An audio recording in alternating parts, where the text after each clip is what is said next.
Hey guys, நான் தான் உங்கள் டிசிடி. ஸோ இன்றைக்கி நம்ம வீடியோவில் என்ன பார்க்க போகிறோம் அப்படின்னு பார்த்தீங்கன்னா, டாக்ஸ் லிஸ்டிங் வந்துருச்சு.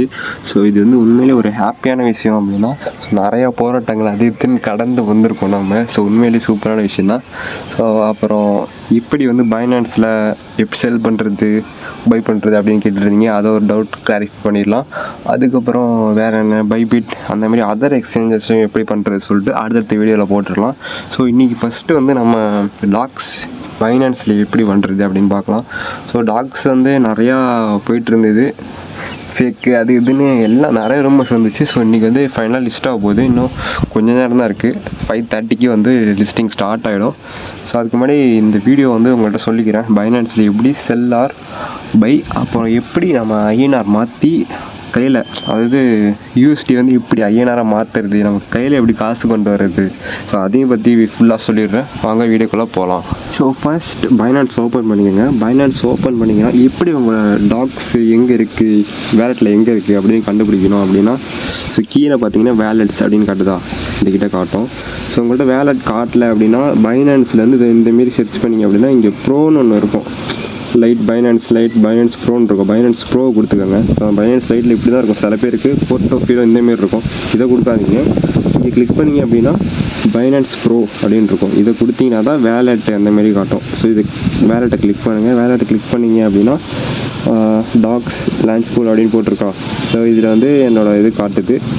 அதுக்கப்புறம் ஸ்பாட்லேயும் பார்த்துக்கலாம். ஸ்பாட்டில் இருக்குது, இது எல்லாமே காட்டும். ஸோ இதாங்க இப்போ வந்து எப்படி வேலெட்டில் எங்கே இருக்குதுன்னு பார்த்தாச்சு. இப்போ அடுத்தது வந்து ட்ரேட் எப்படி பண்ணுறது அப்படின்னு பார்க்கலாம். ஸோ ட்ரேடை கொடுத்தீங்க அப்படின்னா, ஸோ இந்தமாரி மேலே பாருங்கள் BTC/USDTன்னு இருக்கா. ஸோ வந்து பிடிசியை வந்து ட்ரேட் பண்ணி யூஎஸ்டிடியாக மாற்றுறது. இது நமக்கு வந்து தேவையில்லை இப்போதைக்கு. இதை கிளிக் பண்ணி டாக்ஸ் அப்படின்னு டைப் பண்ணணும். டாக்ஸ் அப்படின்னு டைப் பண்ணிங்கன்னா இன்னும் லிஸ்ட்டாக அது வரல, அதனால டாக்ஸ் பேர் போட்டால் வராது. அதனால் சும்மா ஒரு எக்ஸாம்பிளுக்கு வேறு ஏதாச்சும் டாக் ஏதாச்சும் கொடுத்துக்கலாம். நிறையா இருக்குது, நீங்கள் என்ன வேணாலும் பை பண்ணிக்கலாம். யூஎஸ்டிடியாகவும் பை பண்ணிக்கலாம். அதேமாதிரி ETH இதுமாரி நிறையா டோக்கன்ஸ் இருக்குது. நம்ம வந்து இப்போதைக்கு யூஎஸ்டிடி தான் தேவைப்படுது. யூஎஸ்டிடியை அதாவது அந்த டோக்கனை கொடுத்து இன்னொன்று டோக்கன் வாங்குற மாதிரி யூஎஸ்டிடி வேணும். ஸோ அதனால் வந்து வெறும் டாக்னு கொடுக்குறேன். டாகி காயின்னு சொல்லிட்டு ஒன்று இருக்குது, உங்களுக்கே தெரிஞ்சிருக்கும். ஸோ அதுலேருந்து நான் வந்து யூஎஸ்டிடி எப்படி பண்ணுறதுன்னு காட்டுறேன். ஸோ டாகி கிளிக் பண்ணிக்கோங்க. கிளிக் பண்ணிட்டு யூஎஸ்டிடி இருக்கா, டாகி/USDT அப்படின்னு பாருங்கள். டிடி இருக்கணும். ஸோ பார்த்தீங்கன்னா கீழே இப்படி வந்தீங்கன்னா, ஸோ இதான் வந்து பைசெல்லோட இன்டர்ஃபேஸ் இப்படி தான் இருக்கும். இதில் எல்லாமே போட்டிருக்கும். ஸோ இதை நம்ம வந்து எப்படி வந்து பார்க்குறது அப்படின்னா, கீழே வந்து பார்த்தீங்கன்னா ப்ரைஸ் சார்ட் போட்டிருக்கும். இதோட ஏறி இருக்குது, இறங்கி இருக்குது, அதெல்லாம் காட்டியிருக்கு பாருங்கள். இது வந்து மேலே போயிருக்கு. ஸோ இதை வச்சு பார்த்து தான் நம்ம வந்து சேல் பண்ணலாமா பை பண்ணலாமா அப்படின்னு இது பண்ணோம். இப்போதைக்கு மேலே போய் கொஞ்சம் டவுன் ஆகிற மாரி இருக்குது. இதுக்கிட்ட பாருங்கள், டவுன் தான் ஆகிருக்கு. இதில் அப்பாகி இதுக்கிட்ட டவுன் ஆகிருக்கு. ஸோ இந்தமாரி பார்த்து நம்ம பண்ணிக்கலாம். இப்போ வந்து கரண்ட் ப்ரைஸ் எவ்வளோ போயிருக்கு, 0.109. ஸோ அதெல்லாம் பார்த்து நம்ம பை பண்ணிக்கணும். ஸோ எப்படி வந்து இது வந்து பை பண்ணுறது, பையின்னு இருக்கிறதுனால நம்ம டாலர் கொடுத்து பை பண்ணுற மாதிரி வரும். ஸோ அதுவே நம்ம இப்போ வந்து செல்லாம் பண்ண போகிறோம். செல்லுக்கு வந்து பார்த்திங்கன்னா பக்கத்தில் இருக்க பாருங்க, செல்லுன்னு இருக்கா, அதை கொடுத்துட்டு ஸோ அதே தான் இதேமாரி பார்த்துக்கணும் கைஸ். சாரி, ஸோ கீழே காட்டுது பாருங்கள். இப்போ கொஞ்சம் ஏறி டவுனில் இருக்குது. ஸோ 0.109 கிட்டே இருக்குது. 0.1 ஓகே. ஸோ இவ்வளோ ப்ரைஸில் இருக்குது, 0.1 ப்ரைஸில் இருக்குது. நான் அமௌண்ட் ஆஃப் டாகி கொடுத்து அதை பண்ணிக்கலாம். அதுக்கு முன்னாடி வந்து மார்க்கெட் அப்படின்னு ஒன்று இருக்கும், லிமிட் மார்க்கெட் அப்படின்னு 2 இருக்கும். ஸோ லிமிட் கொடுத்தீங்கன்னா நம்ம அதாவது நமக்கு வந்து மார்க்கெட் அப்படின்னு கொடுத்தீங்கன்னா மார்க்கெட் ப்ரைஸ் இருக்குல்ல. இப்போ மார்க்கெட் ப்ரைஸ் என்ன போயிட்டுருக்கு கரெக்டாக சொல்லுங்கள், 0.1093 அது போயிட்டுருக்கா. ஸோ அந்த ப்ரைஸில் வந்து நம்ம வந்து எல்லாத்தையும் கொடுத்து வாங்கிக்கலாம். இதில் அப்படியே நான் மேக்ஸ் இந்த இருக்குல்ல, இதில் வந்து மேக்ஸ் அப்படின்னு கொடுத்தோன்னா ஃபுல்லாக இருந்துடும். இந்தமாரி கொடுத்தீங்கன்னா அந்த கீழே டாலர் காட்டுது பாருங்கள், மேக்ஸ் கொடுத்தா. ஸோ அந்த மாதிரி ஃபுல்லாக கொடுத்து மார்க்கெட் ப்ரைஸ் வழியாக பண்ணிக்கலாம். இதே வந்து லிமிட்டுன்னு இருக்கும். லிமிட்டுன்னு கொடுத்தீங்க அப்படின்னா நீங்கள் தான் ப்ரைஸ் செட் பண்ணுற மாதிரி வரும். இதை பாருங்கள், இப்போ வந்து எனக்கு வந்து ஒரு 0.00 5 கிட்ட வந்தேன்னா ஒரு நிறைய டாலர் கிடைக்கிது அப்படின்னு ஒரு ஆசை வருது அப்படின்னா நீங்கள் வந்து அதாவது இங்கே பார்த்துக்கணும். நீங்கள் உங்களுக்கு ஒரு ஐடியா இருக்கும், ப்ரைஸ் நல்லா ஏறுது, சரி இது வந்து பெட் பண்ணுற மாதிரி 0.2 கன்ஃபார்மாக போயிடும் அப்படின்னு உங்களுக்கு ஒரு கான்ஃபிடென்ட் இருந்தால் மட்டும் பண்ணுங்கள். சும்மா ஏனோ தானோ இப்படி பண்ணுனா எனக்கு காசு வந்துடும் அப்படிலாம் பண்ணிடாதீங்க. இப்போ 0.01 கிட்டேருந்து அப்படியே 0.19 அந்தமாரி வந்துடுச்சு, இன்னும் ஒன்றே கொஞ்சம் தான் இருக்குது, 2 வந்துடும் அப்படின்னு ஒரு கான்ஃபிடென்ட் இருந்தது அப்படின்னா நீங்கள் வந்து இதில் போட்டு இது பண்ணிக்கலாம். ஸோ என்ன ப்ரோ ஆகும், இப்போ அந்த ப்ரைஸ் கிட்ட வரல, சார்ட் வரல அப்படி என்ன ஆகும்னு கேட்டிங்கன்னா திரும்ப கொஞ்ச நேரம் கழிச்சு திரும்ப ரீஃபண்ட் ஆகிடும். ஸோ என்னை பொறுத்த வரையும் லிமிட் அவ்வளோவா கொடுக்காதீங்க, மார்க்கெட்லேயே பார்த்துக்கலாம். ஓரளவு மார்க்கெட் ப்ரைஸை வச்சு நம்ம வாங்கிட்டு அதுக்கப்புறம் ஹோல்டு அப்படின்னு கேட்டிருந்தீங்க. ஹோல்டு வந்து ஒன்றுமே இல்லை, நம்ம வாங்குகிறோம்ல. ஸோ இப்போ ப்ரைஸ் இப்போ லிஸ்டிங் விட்ட வேகத்துக்கு ஒரு 2 ஹவர்ஸுக்கு வந்து பம்பாக இருக்கும், மார்க்கெட் அப்படியே பம்பாக இருக்கும். ஸோ டம்ப் ஆகிறதுக்கு அதுக்கப்புறம் தான் டம்ப் ஆகும். ஸோ அந்த டைமில் வந்து டம்ப் ஆனதுக்கப்புறம் ப்ரைஸ்லாம் குறைஞ்சிருக்கும். ஸோ அந்த டைமில் வந்து நம்ம வந்து செல் பண்ணதுலேருந்து காசை எடுத்து டாலர்ஸாக இருக்கும் உங்கள் வேலைட்ட, அந்த டாலர்ஸை எடுத்து அந்த டம்ப்பான நேரத்தில் சரி இப்போ 2-3 மணி நேரம் நல்லா ஏறி இருக்குது, நீங்கள் டக்குன்னு ஒரு செல் பண்ணி எடுத்துட்டிங்கன்னா அடுத்தது ஒரு நாளைக்கெலாம் பார்த்தீங்கன்னு வச்சிங்க டம்பில் இருக்கும்.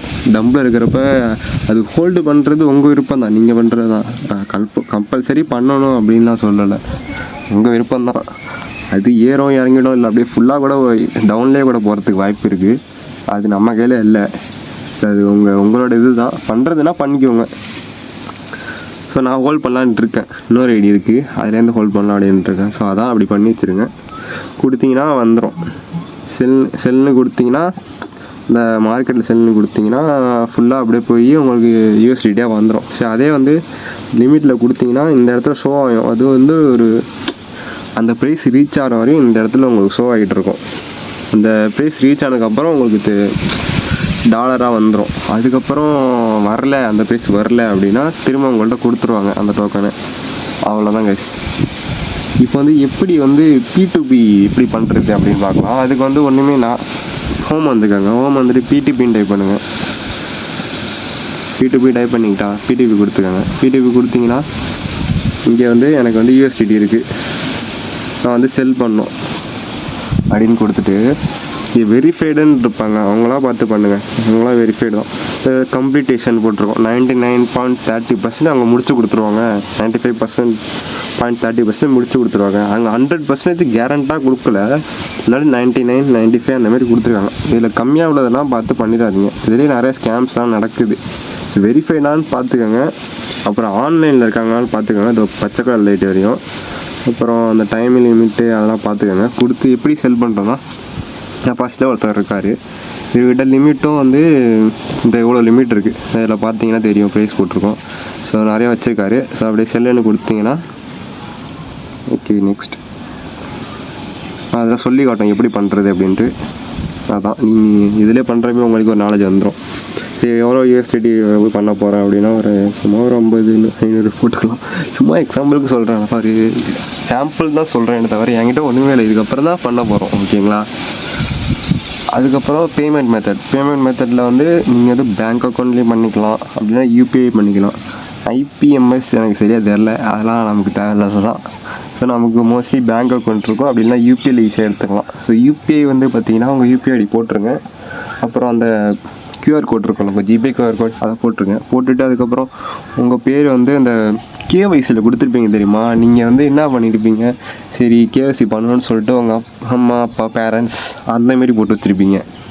அந்தமாரி பண்ணால் அவங்க பேங்க் அக்கௌண்ட் பேர் கொடுத்துருக்கோம்ல, அந்தமாரி தான் வேணும். நான் இப்போ வந்து என்னோடய KYCனா நான் ஒரு பேன் கார்டு கொடுத்தேன்னு வச்சிங்களேன், என் பேர் தான் இருக்கும், பிரவீன் போய்ட்டு அப்பா பேர் போட்டிருக்கோம்.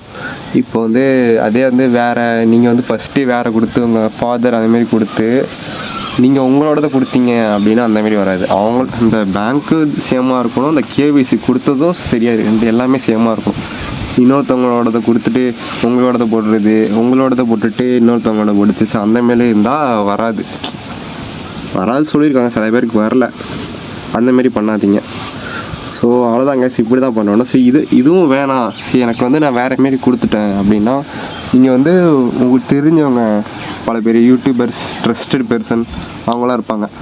அவங்கள்ட்ட போய்ட்டு கேட்டு இந்த மாதிரி எனக்கு வாங்கி கொடுங்க ப்ரோ, டாலர் வேணும் ப்ரோ, டாலர் வந்து ஐஎன்ஆராக வேணும் ப்ரோ அப்படின்னு கேட்டிங்க அப்படின்னா அவங்க வந்து பண்ணி கொடுத்துருவாங்க. ஸோ அவ்வளோதான் கைஸ். ஸோ நெக்ஸ்ட் வீடியோவில் பார்க்கலாம். ஓகே, பாய்.